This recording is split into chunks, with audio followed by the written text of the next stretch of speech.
সালোকসংশ্লেষে জল কাঁচামাল হিসাবে ব্যবহৃত হয়। মেসোফিল কোলার অন্তর্গত কোষে জল একটি নির্দিষ্ট মাত্রায় কাজ করে। মেসোফিল কোলার অন্তর্গত কোষে জল একটি নির্দিষ্ট মাত্রায় কাজ করে।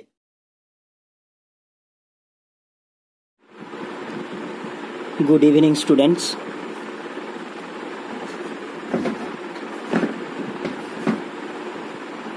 Class 9 life science. আজকে আমরা প্রথম অধ্যায় সালোক সংশ্লেষ ও শোষণ তার সংক্ষিপ্ত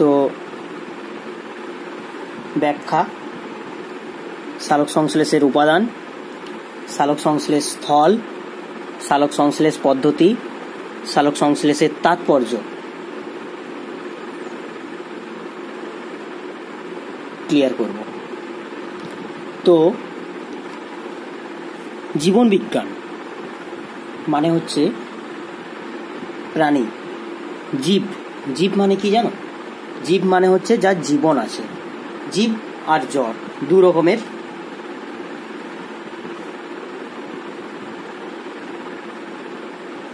তো জীব আর জড় দু রকমের বস্তু। জীব যার জীবন আছে আর জড় যার জীবন নেই। তো সেই জীব যাদের জীবন আছে সেই সব জীবের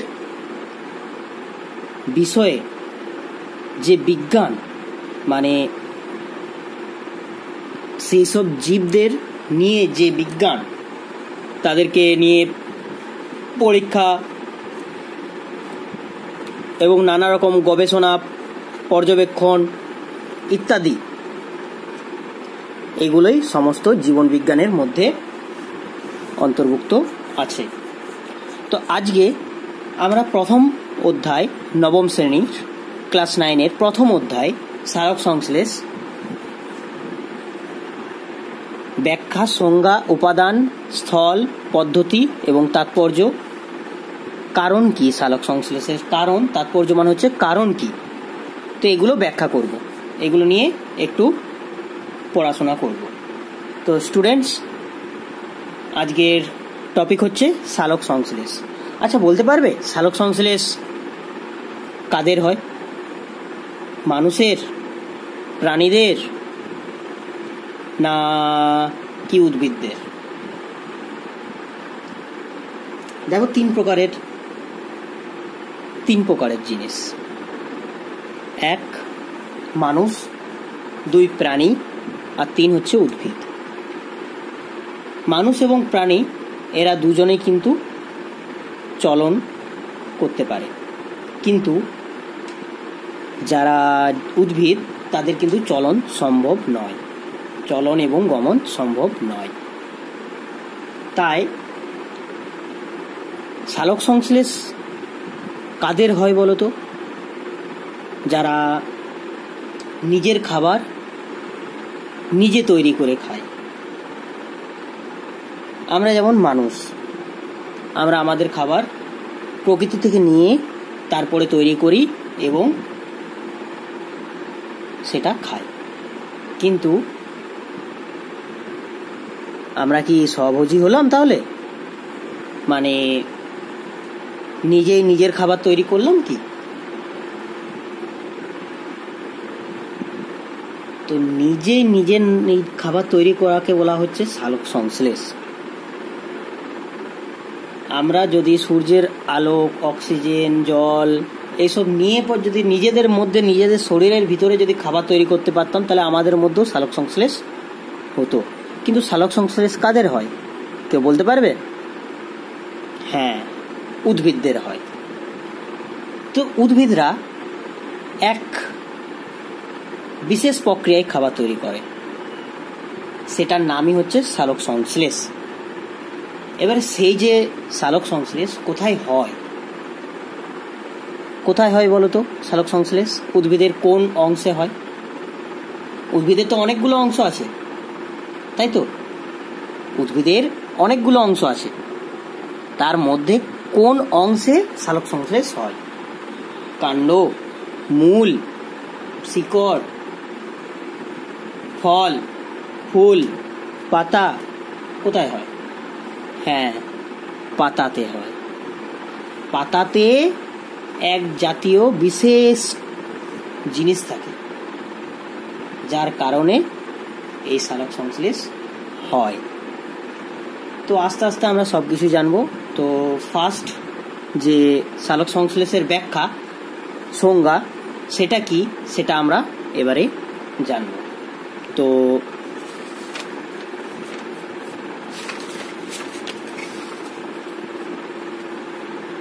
চলে এলাম প্রথম টপিক আমাদের,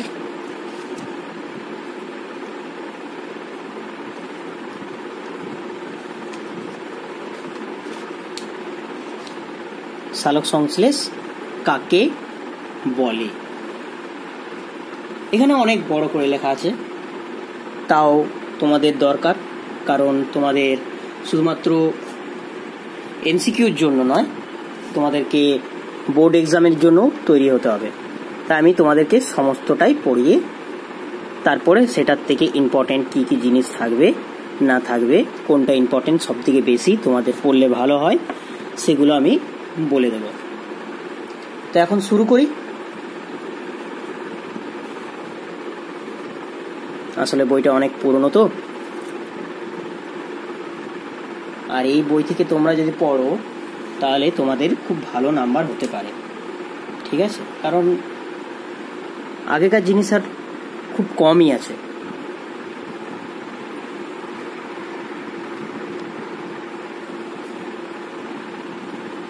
আর এইসব জিনিস পাওয়া খুবই এখন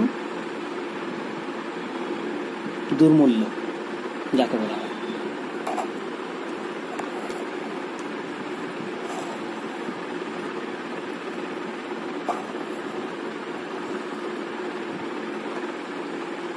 চলো শুরু করি।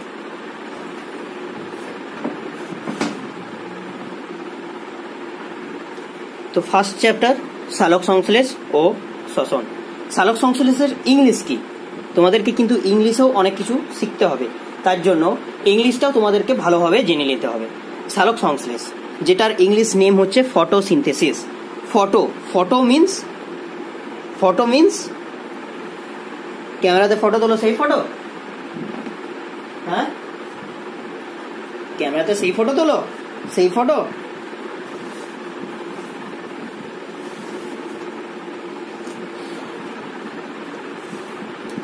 যে বলো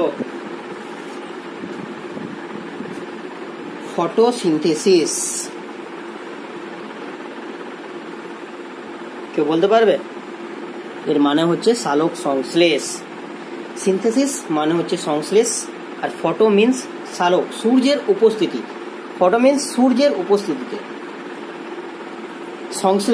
সংশ্লেষ মানে নানান ঘেটে ঘুটে সব কিছু করে সেটাকে সংশ্লেষ, মিশিয়ে মেশানো। তো আদি জীব থেকে আধুনিক জীবের রূপান্তরকে জৈব অভিব্যক্তি বলে। আদি জীব থেকে আধুনিক জীব, আগে তোমরা কি ছিলে? কেউ বলতে পারবে? কেউ বলবে আমি তো স্যার ছোটই ছিলাম। আরে আমি ওটা বলছি না, তোমার বাবার বাবার বাবার বাবার বাবার বাবার বাবার বাবা, তারা কেমন ছিল? আদি জীব ছিল, তারা অনেক আগে জন্মগ্রহণ করেছিল। মোটামুটি ধরো আজ থেকে 40,000 বছর। তুমি তো 100 বছর, বড় জোর আমি ধরে নিচ্ছি তোমার 70 বছর, 100 বছরই ধরে নিচ্ছি। তাহলে তোমার যদি 100 বছর হয়, তোমার আগের জন্ম মানে তোমার বাবা, তার 100 বছর মানে 200 বছর হলো। তাহলে তার বাবা মানে 300 বছর, তার বাবা 400 বছর, তার বাবা 500 বছর, তার বাবা 600, তার বাবা 700, তার বাবা 800, তার বাবা 900, তার বাবা 1000। তাহলে 10 জন মিলে 1000 হচ্ছে তোমাদের। ঠিক তেমনি 40,000 মানে কত জন হতে পারে? বুঝতে পারছো কতগুলো প্রজন্ম? তাহলে 10টা প্রজন্ম মানে হচ্ছে 1000 বছর। তাহলে কতগুলো প্রজন্ম? 40,000 বছর। তারও আরো আগে আদি জীব ছিল তারা। তো তারা কি রকমের ছিল?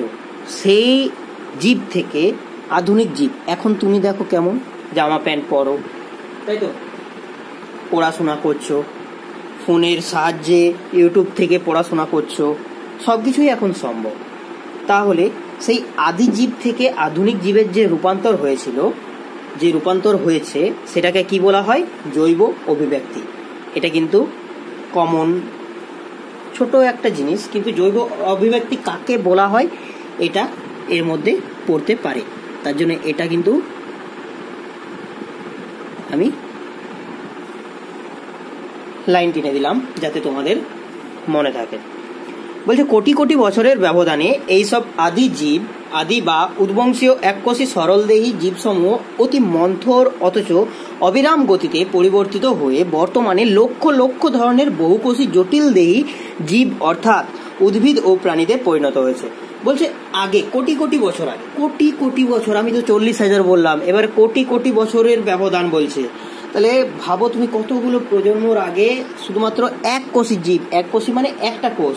আমাদের সব থেকে ছোট জিনিস হচ্ছে কোষ, কোষ মানে হচ্ছে সেল, ঠিক আছে?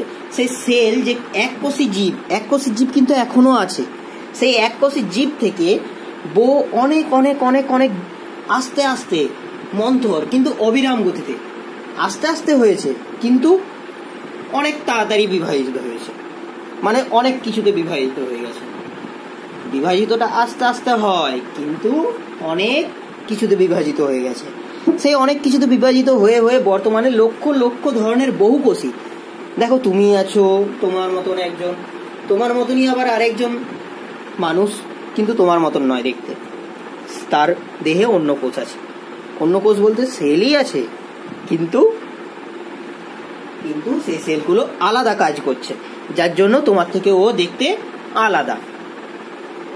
সেই জটিল দেহী জীব অর্থাৎ উদ্ভিদ এবং প্রাণীতে পরিণত হয়েছে।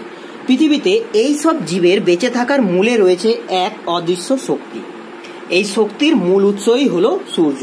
তাহলে সূর্য সূর্য সূর্য কোথায় থাকে? আরে আমি সূর্য ছেলের নাম বলিনি, তোমার বন্ধু সূর্যের নাম বলিনি আমি। সেই সূর্য, যেই সূর্য সকালবেলায় ভোরবেলায় পূর্ব দিকে ওঠে, গোটা পৃথিবীতে আলোকিত করে, সবাইকে জাগিয়ে দেয়, ভোর হয়, দিন আসে। এখন তো গ্রীষ্মকাল, তাই তো, গরম, সূর্যের খুব তাপ, সেই জন্য গরম। তো সেই সূর্য শক্তি গ্রহণ ছাড়া কোনো জীবই বেঁচে থাকতে পারে না। বলছে শক্তি গ্রহণ মানে তুমি যদি না খাও তাহলে তুমি বেঁচে থাকতেই পারবে না। তুমি যদি জল খাবার যদি না খাও, নিঃশ্বাস যদি না নাও, তাহলে তুমি বেঁচে থাকতেই পারবে না। তাহলে সেই যে শক্তি গ্রহণ করছো, সেই শক্তি গ্রহণ ছাড়া কোনো জীবই বেঁচে থাকতে পারে না। জীবকুলের মধ্যে সবুজ কোণাযুক্ত জীব, সবুজ কোণাযুক্ত। এবারে আসছে আমাদের উদ্ভিদের ক্ষেত্রে, প্রধানত সবুজ উদ্ভিদই একমাত্র সূর্য থেকে সৌরশক্তি গ্রহণে সক্ষম। মানে আমরা সূর্যের আলো নিই, কিন্তু সূর্যের আলো নিয়ে কিছু করতে পারি না। আমাদের শরীরে যায় এবং শরীরের কোষগুলো কাজ করে, সেই ভিটামিন ডি পাই আমাদের, কিন্তু সূর্যের আলো নিয়ে আমরা কিছু করতে পারি কি? কিছু করতে পারি না। কিন্তু কিন্তু কিন্তু সবুজ উদ্ভিদ সূর্যের আলো নিয়ে ওরা গ্রহণ করতে সক্ষম। তাই সবুজ উদ্ভিদ দেহস্থ সবুজ কণা বা ক্লোরোফিলের সাহায্যে, এবারে দেখো আস্তে আস্তে বুঝতে পারবে। ক্লোরোফিল হচ্ছে এক ধরনের সবুজ কণা, যার সাহায্যে এক বিশেষ পদ্ধতিতে সূর্যালোককে কাজে লাগিয়ে আরও কয়েকটি উপাদানের সমন্বয়ে খাদ্য তৈরি করে থাকে এবং সৌরশক্তিকে উৎপন্ন খাদ্যের মাধ্যমে স্থৈতিক শক্তিরূপে আবদ্ধ করে রাখে। এই যে বিশেষ পদ্ধতি, এই পদ্ধতিটির নামই হচ্ছে সালোক সংশ্লেষ। তাহলে সালোক সংশ্লেষ কাকে বলে বলতে পারবে? সালোক সংশ্লেষ কাকে বলে বলতে পারবে? আচ্ছা, এটা অনেক বড় করে আছে, আমি একটু শর্ট করেও বলে দিচ্ছি, যে লিখে নিও, ঠিক আছে? আস্তে আস্তে বলছি, লিখে নেবে। সূর্যের উপস্থিতিতে সবুজ উদ্ভিদ, সূর্যের উপস্থিতিতে সবুজ উদ্ভিদ সূর্যের আলোক গ্রহণ এবং অন্যান্য আরো কয়েকটি উপাদানের সমন্বয়ে খাদ্য তৈরি করে থাকে। আচ্ছা ঠিক আছে, এটা বাদ দিয়ে দাও, এটা বাদ দিয়ে দাও।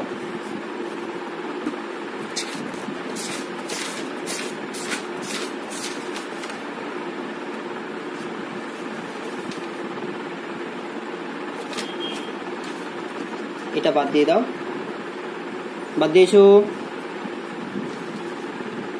চলো এটা লেখো।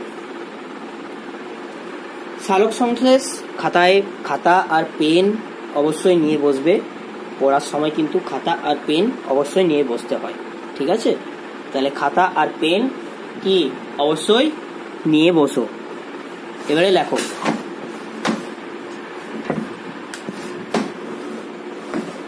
বলছি লেখো, সালোক সংশ্লেষ কাকে বলে? কোশ্চেন, সালোক সংশ্লেষ কাকে বলে? হয়েছে? লেখো। যে পদ্ধতিতে সবুজ উদ্ভিদেরা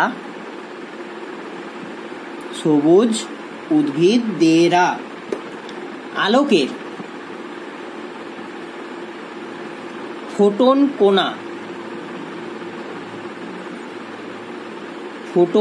কোনা ফয়ওকার ট দন্তন্য ফোটন কোনা গ্রহণ করে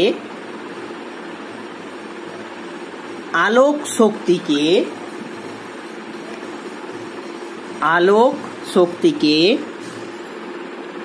রাসায়নিক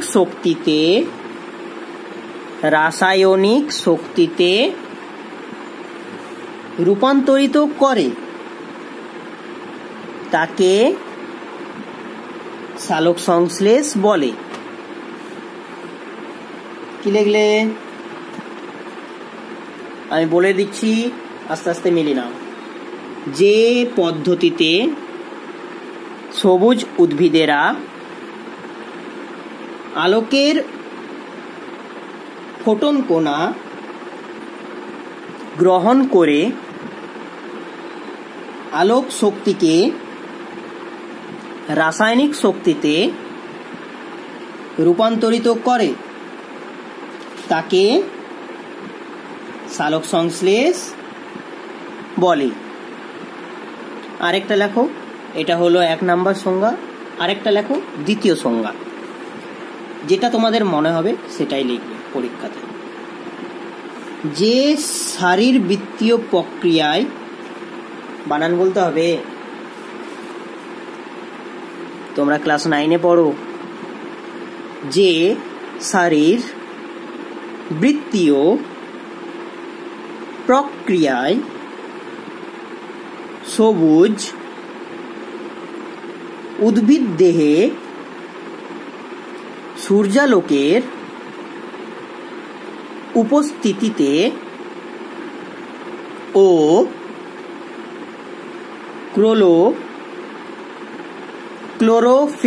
ক্লোরোফিলের কয়ে লয়ে ওকার রয়ে ওকার ফয়ে হস্যি লয়ে একার র ক্লোরোফিলের সাহায্যে পরিবেশ থেকে গৃহীত জল ও কার্বন ডাই অক্সাইডের রাসায়নিক বিক্রিয়ায় শর্করা জাতীয় খাদ্য ব্র্যাকেট দাও গ্লুকোজ, শর্করা জাতীয় খাদ্য ব্র্যাকেট দাও প্রথম বন্ধনী খোলো, দিয়ে গ্লুকোজ লেখো, দিয়ে প্রথম বন্ধনী শেষ করো, উৎপন্ন হয় এবং উৎপন্ন খাদ্যে সৌরশক্তির আবদ্ধকরণ ঘটে এবং উপজাত পদার্থ রূপে জল ও অক্সিজেন উৎপন্ন হয় তাকে সালোক সংশ্লেষ বা ফটোসিনথেসিস বলা হয়। তাহলে এটা হলো দ্বিতীয় নাম্বার সংজ্ঞা। তাহলে এই সংজ্ঞাটা করবে, না হলে তোমরা ছোটটা করবে, যেটা ভালো বোঝো সেটাই করবে, ঠিক আছে। এরপরে দেখো বলছে, পরের পেরাতে যায়, পৃথিবীর জীবকুল সবুজ উদ্ভিদ কর্তৃক সৃষ্ট খাদ্য খেয়ে পুষ্ট হয়। অবশ্যই পৃথিবীর যে জীবকুল মানে আমরা, প্রাণী, যে কোনো গরু, ছাগল, বাছুর ইত্যাদি, তারা সবুজ উদ্ভিদ কর্তৃক সৃষ্ট যে খাদ্য সেটা খেয়েই তো পুষ্ট হয়। ধান গাছ থেকে ধান হয়, সেটার থেকে চাল হয়, সেটার থেকে আমরা ভাত খাই, সেটা গরম করে ভাতে জলে ফুটিয়ে আমরা ভাত খাই, তাই তো। তাহলে সৃষ্ট খাদ্য খেয়ে পুষ্ট হয়। প্রাণীরা খাদ্য সংশ্লেষে অক্ষম হওয়ায় তারা প্রত্যক্ষ বা পরোক্ষভাবে খাদ্যের জন্য সম্পূর্ণরূপে সবুজ উদ্ভিদের উপর নির্ভরশীল। উদ্ভিদ সৃষ্ট খাদ্য গ্রহণ করলেই কিন্তু সমস্ত জীব তাদের বিভিন্ন শারীরবৃত্তীয় কার্য পরিচালনার জন্য শক্তি অর্জন করতে পারে না। বলছে যে উদ্ভিদ সৃষ্ট খাদ্য গ্রহণ করলেই, সৃষ্ট খাদ্য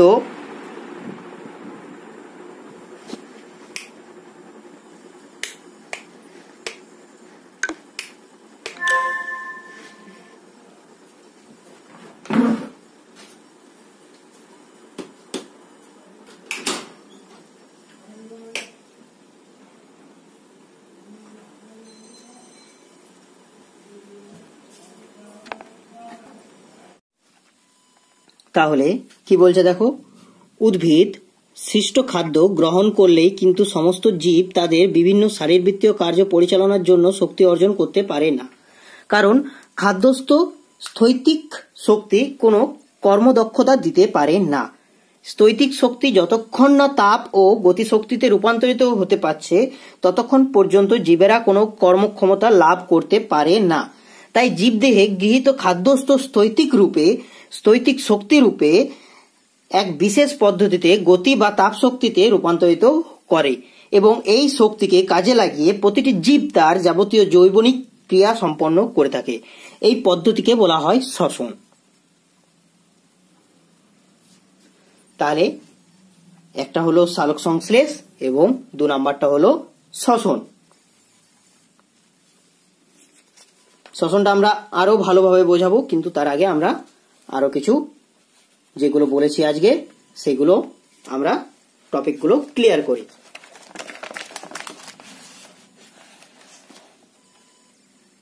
তারপর দেখো কি আছে,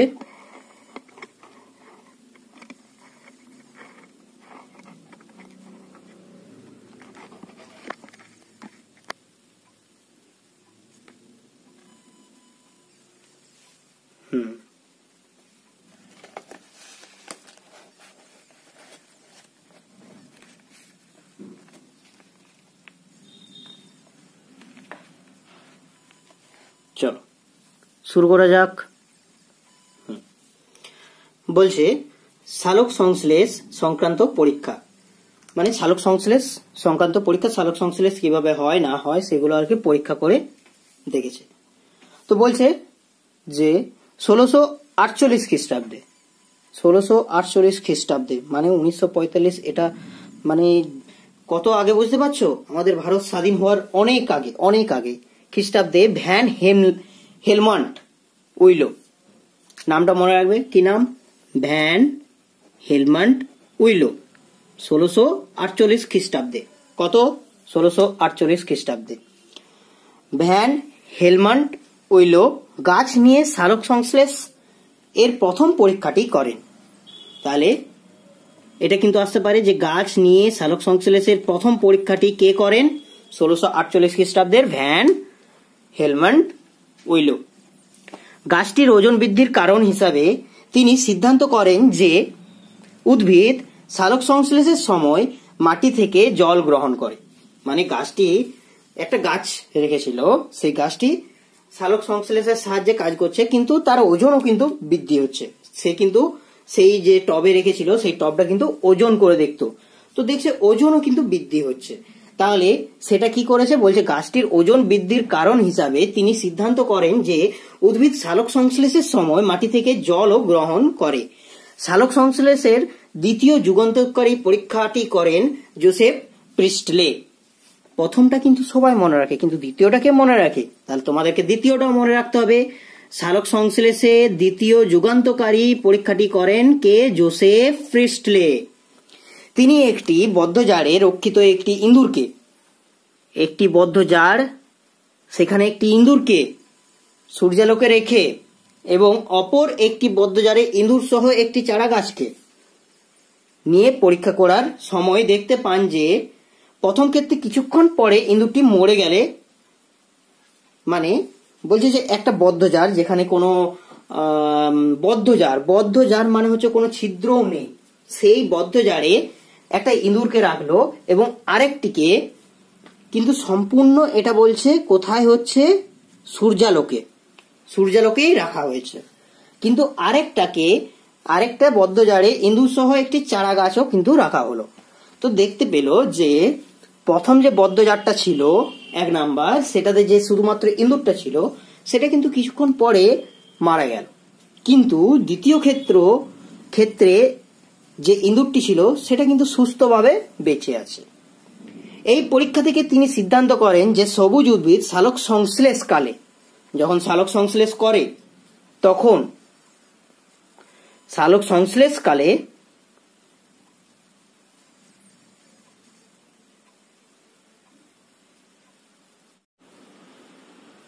সংশ্লেষকালে অক্সিজেন ত্যাগ করে, তা নিয়ে ইঁদুরটি বেঁচে গেল।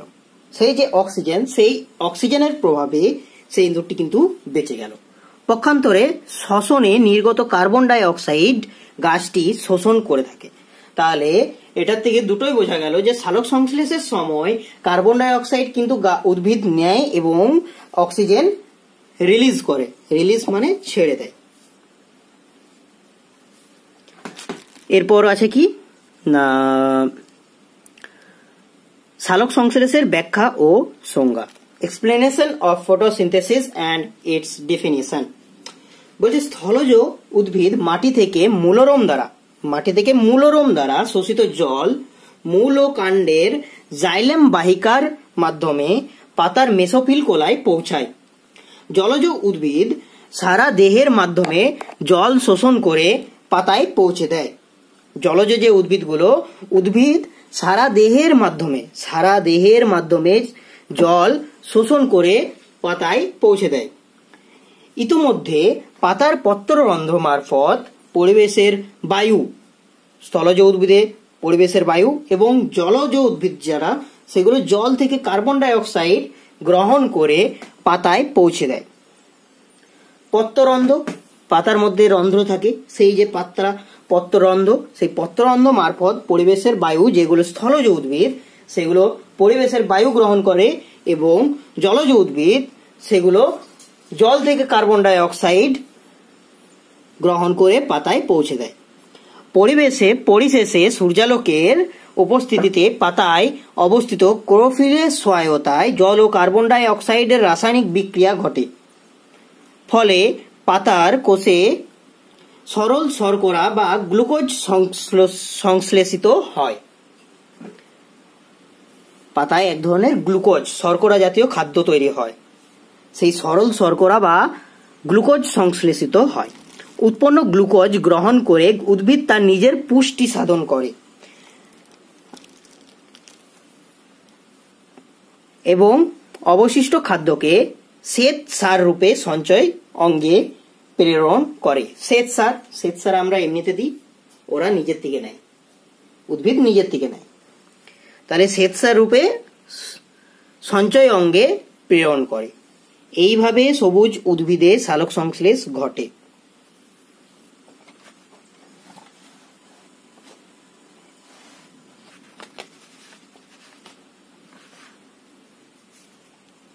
তারপরে কি আছে দেখো, সালোক সংশ্লেষ বা ফটোসিনথেসিস কথাটি কিন্তু একটি গ্রিক ফটোস বা আলোক এবং সিনথেসিস বা সংশ্লেষ এই শব্দ নিয়ে গঠিত। বলছে ফটোসিনথেসিস যে কথাটি সেটা কিন্তু একটা গ্রিক শব্দ। ফটোস মানে হচ্ছে আলোক। ফটো মানে সেই ক্যামেরার ফটো নয় বা তোমাদের গ্যালারির ফটোস নয়। এই ফটোস মানে হচ্ছে আলোক এবং সিনথেসিস মানে হচ্ছে সংশ্লেষ, এই শব্দ নিয়ে গঠিত। আলোক বা সালোক অর্থাৎ আলোর উপস্থিতিতে সংশ্লেষ অর্থাৎ খাদ্য উৎপন্ন করাকেই বলা হচ্ছে সংক্ষেপে সালোক সংশ্লেষ। 1898 খ্রিস্টাব্দে, দেখো আরেকটা এলো, 1898 খ্রিস্টাব্দে বিজ্ঞানী বার্নেস ফটোসিনথেসিস শব্দটির প্রচলন করেন। তাহলে কে প্রচলন করেন? 1898 খ্রিস্টাব্দে। আমার কিন্তু 1998 জন্ম, তোমাদের 1898 মনে রাখতে হবে। তাহলে 1898 এর বিজ্ঞানী বার্নেস। এবারে দেখো কি আছে, সালোক সংশ্লেষের সংজ্ঞা, ডেফিনেশন প্রথমে পড়লাম, এবারেও পড়ব। সালোক সংশ্লেষের সংজ্ঞা এটাই মনে রাখবে, যে জটিল জৈবনিক পদ্ধতিতে সবুজ উদ্ভিদ সূর্যালোকের উপস্থিতিতে ক্লোরোফিলের সাহায্যে পরিবেশ থেকে গৃহীত জল ও কার্বন ডাই অক্সাইডের রাসায়নিক বিক্রিয়ায় সংশ্লেষিত সরল শর্করা বা গ্লুকোজের মধ্যে সৌরশক্তিকে স্থৈতিক শক্তি রূপে আবদ্ধ করে এবং গৃহীত কার্বন ডাই অক্সাইডের সমপরিমাণ অক্সিজেন পরিবেশে বর্জন করে তাকে সালোক সংশ্লেষ বলা হয়। বলছে যে জটিল জৈবনিক পদ্ধতিটা নিশ্চয়ই জটিল, সেজন্য বলছে জটিল জৈবনিক পদ্ধতি। সবুজ উদ্ভিদ সূর্যালোকের উপস্থিত, সূর্য কিন্তু থাকবে সেই টাইমে, ক্লোরোফিলের সাহায্যে, সূর্যের থাকাকালীন অবস্থায় ক্লোরোফিলের উপস্থিতিতে, ক্লোরোফিলের সাহায্যে। ক্লোরোফিল মানে হচ্ছে পাতার মধ্যে একটা কোষ থাকে, সেখানে ক্লোরোফিল নামক কণা থাকে। সেই ক্লোরোফিলের সাহায্যে পরিবেশ থেকে গৃহীত জল ও কার্বন ডাই অক্সাইডের রাসায়নিক বিক্রিয়ায় সংশ্লেষিত সরল শর্করা বা গ্লুকোজের মধ্যে সৌরশক্তিকে স্থৈতিক শক্তিরূপে আবদ্ধ করে এবং গৃহীত কার্বন ডাই অক্সাইডের সমপরিমাণ অক্সিজেন পরিবেশে বর্জন করে তাকে সালোক সংশ্লেষ বলে।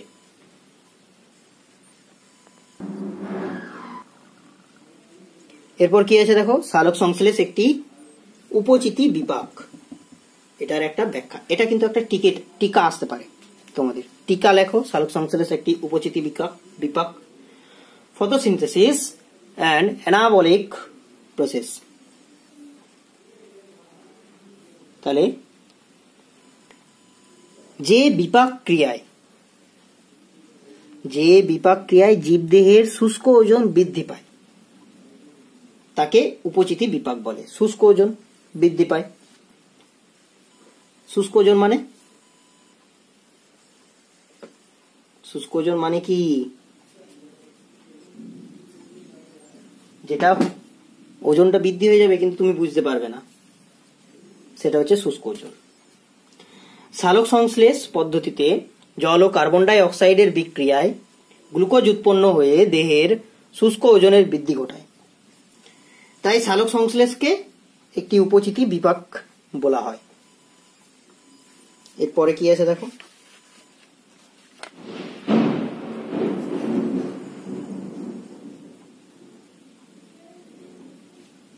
সালোক সংশ্লেষকে অঙ্গার আত্তীকরণও বলা হয়। কিন্তু কেন বলা হয়, এগুলো কিন্তু ইম্পর্টেন্ট কোশ্চেন, ঠিক আছে, এগুলো ইম্পর্টেন্ট। সালোক সংশ্লেষকে অঙ্গার আত্তীকরণ বলা হয় কেন?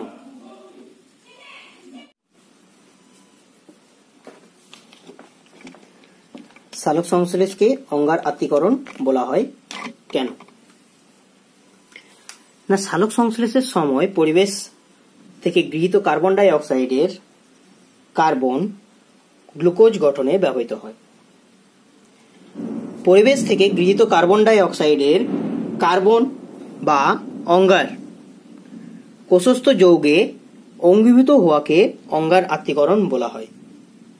কি বলছে? পরিবেশ থেকে গৃহীত কার্বন ডাই অক্সাইডের কার্বন বা অঙ্গার যেটা, সেটা কোষস্থ যৌগে অঙ্গীভূত হওয়াকেই অঙ্গার আত্মীকরণ বলা হয়। এই প্রক্রিয়াটি সালোক সংশ্লেষের সময় ঘটে, তাই একে সালোক সংশ্লেষকে সেই সালোক সংশ্লেষকে অঙ্গার আত্মীকরণও বলা হয়। এবার আসি সালোক সংশ্লেষের উপাদান, উৎস ও গুরুত্ব। Components of photosynthesis, their sources and role।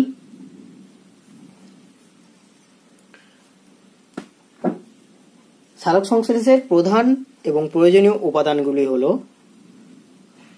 জল 1 নাম্বার, কার্বন ডাই অক্সাইড, জল ছাড়া কিন্তু কিছু হবে না, কার্বন ডাই অক্সাইড চাই, সবুজ কণা বা ক্লোরোফিল যে কণাটা সেটা দরকার, আলোক এটা দরকার। এই 4টি কিন্তু প্রধান এবং মেইন। এগুলি ছাড়া আরো কিছু লাগে, সেগুলি কি? এডিপি। এডিপি ফুল ফর্ম জানো? Adenosine diphosphate. RuDP. RuDP full form ribulose diphosphate. NADP nicotinamide adenine dinucleotide phosphate. এই উপাদানগুলি সালোক সংশ্লেষে সাহায্যকারী উপাদান হিসাবে কাজ করে। আর জল ও কার্বন ডাই অক্সাইড সালোক সংশ্লেষে কাঁচামাল হিসাবে ব্যবহৃত হয়। এবারে বলো না কাঁচামাল কাকে বলে, সেটা বোঝাতে হবে তোমাকে।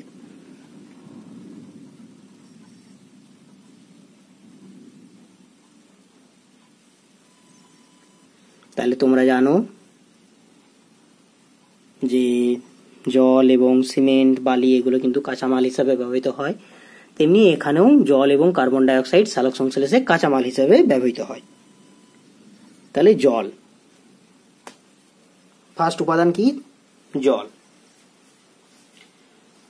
সালোক সংশ্লেষে জল কাঁচামাল হিসাবে ব্যবহৃত হয়। মেসোফিল কোলার অন্তর্গত কোষে জল একটি নির্দিষ্ট মাত্রায় কাজ করে। মেসোফিল কোলার অন্তর্গত কোষে জল একটি নির্দিষ্ট মাত্রায় কাজ করে। গৃহীত জলের 1%-এরও কম পরিমাণ জল সালোক সংশ্লেষে লাগে। যে জলটা নেয় সেটার 1%, তার থেকেও কম পরিমাণ জল সালোক সংশ্লেষে কাজে লাগে। 1 অণু গ্লুকোজ তৈরিতে 12 অণু জলের প্রয়োজন হয়। 1 অণু গ্লুকোজ তৈরিতে 12 অণু জলের প্রয়োজন হয়। এবারে জলের উৎস, কোথা থেকে জল পাই? জলের উৎস, আহরণ কৌশল, source and mechanism of collection of water. স্থলজ উদ্ভিদের জলের প্রধান উৎস মাটির কৌশিক জল। স্থলজ যে উদ্ভিদগুলো, সেই উদ্ভিদগুলোর প্রধান উৎস, জলের প্রধান উৎস হচ্ছে মাটির যে নিচের ভূমিজ জল, সেই জল। এরা মূলরোম দ্বারা অভিস্রবণ পদ্ধতিতে ওই জল শোষণ করে। আর যে জলজ উদ্ভিদগুলো আছে, সেই জলজ উদ্ভিদের উৎস হচ্ছে বিভিন্ন জলাশয়। এদের মধ্যে সম্পূর্ণ নিমজ্জিত উদ্ভিদ সমগ্র দেহতল এবং আংশিক নিমজ্জিত ও ভাসমান উদ্ভিদ কেবলমাত্র নিমজ্জিত অংশ দ্বারা জল শোষণ করে থাকে। 3 নাম্বার কি? রাসনা বা অর্কিড জাতীয় পরাশ্রয়ী উদ্ভিদ।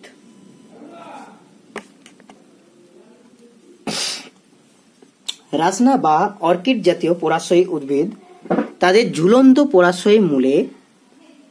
যে পরাশ্রয়ী মূল অবস্থিত ভেলামেন নামক পর্দা দিয়ে ব্যাপন ক্রিয়ায় বায়ুমণ্ডল থেকে যে জলীয় বাষ্প, সেই জলীয় বাষ্প শোষণ করে। তাহলে জল কিভাবে নিতে পারে দেখতে পাচ্ছ? 1 মাটির নিচ থেকে, 2 নম্বর জলাশয় থেকে, 3 নম্বর জলীয় বাষ্প থেকেও কিন্তু জল নিয়ে নেয়। তারপর বলছে সালোক সংশ্লেষে জলের যে গুরুত্ব, role of water in photosynthesis. সালোক সংশ্লেষে জলের গুরুত্ব অপরিসীম। সালোক সংশ্লেষের সময় জল ক্লোরোফিল, সালোক সংশ্লেষের সময় জল ক্লোরোফিল অণুকে ইলেকট্রন সরবরাহ করে। দেখতে পাবেন না,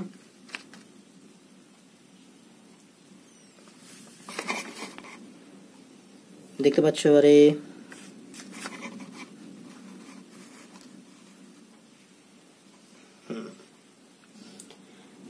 তাহলে সালোক সংশ্লেষের সময় জল অণুকে ইলেকট্রন সরবরাহ করে। 2 নম্বর কি, অন্ধকার দশায় কার্বন ডাই অক্সাইডকে বিরাজিত করার সময় যে হাইড্রোজেন দরকার হয় তা জল বিশ্লেষণের মাধ্যমে পাওয়া যায়। 3 নম্বর, সালোক সংশ্লেষে উপজাত পদার্থ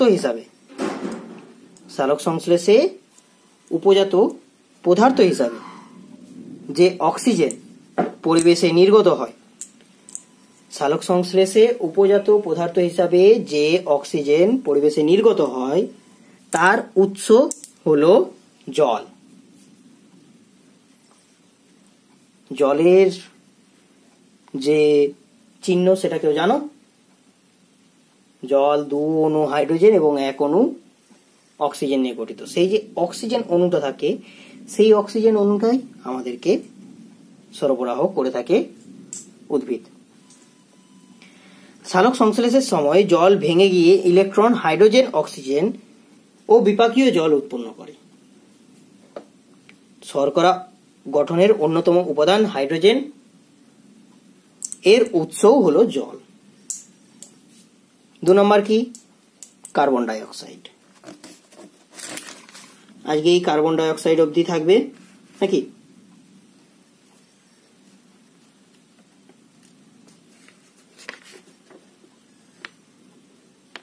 কি বলছো বলো?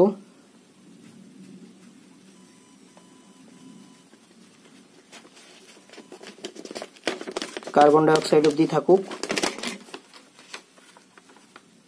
তাই তো? আজ অনেকক্ষণ হয়ে গেছে।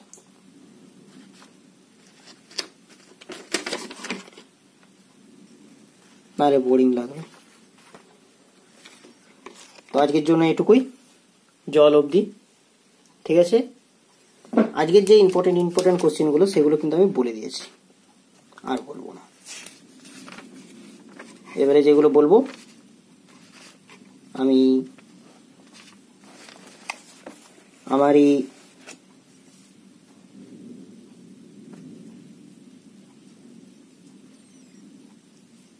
এই ইউটিউবে শর্টস ভিডিওতে দিয়ে দেব। ঠিক আছে,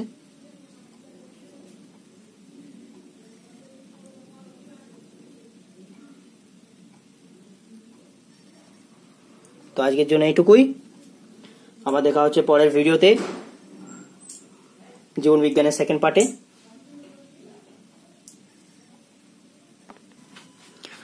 তো আমার এই চ্যানেলের যদি ভিডিওগুলো অবশ্যই তোমাদের ভালো লাগে এবং তোমাদের আমার পড়ানোর টেকনিক যদি ভালো লাগে, তাহলে অবশ্যই আমার চ্যানেলটিকে সাবস্ক্রাইব করে নেবে এবং পরবর্তী ভিডিওর জন্য নোটিফিকেশন যে বেল আইকনটি সেটি দেবে, যাতে পরবর্তী যে ভিডিও আমি ছাড়বো সেগুলো তোমরা নোটিফিকেশন পেয়ে যাও। তো এটা ছিল আজকে ফার্স্ট চ্যাপ্টারের সালোক সংশ্লেষ ক্লাস 9 ফার্স্ট লেকচার। এর পরের লেকচার এর পরের দিন। তাহলে আজকের মতন গুড বাই।